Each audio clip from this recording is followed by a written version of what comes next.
मी सुनेत्रा अजित पवार गांभीर्यपूर्वक प्रतिज्ञा करते की कायद्याद्वारे स्थापित झाले आहे अशा भारताच्या संविधानाबद्दल मी खरी श्रद्धा व निष्ठा बाळगीन. मी भारताची सार्वभौमता व एकात्मता उन्नत राखीन.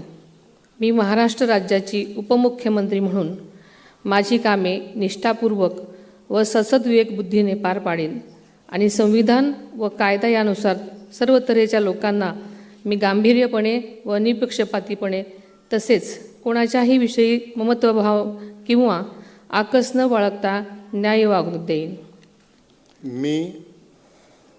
मी सुनेत्रा अजित पवार गांभीर्यपूर्वक प्रतिज्ञा करते की महाराष्ट्र राज्याची उपमुख्यमंत्री म्हणून माझ्या विचारार्थ आणली जाईल किंवा मला ज्ञात होईल अशी कोणतीही बाब अशी उपमुख्यमंत्री म्हणून माझी कामे यथायोग्य पार पाडण्यासाठी आवश्यक असेल ते खेरीज करून एरवी मी कोणत्याही व्यक्तीला किंवा व्यक्तींना प्रत्यक्षपणे वा अप्रत्यक्षपणे कळवणार नाही किंवा त्यांच्याकडे उघड करणार नाही.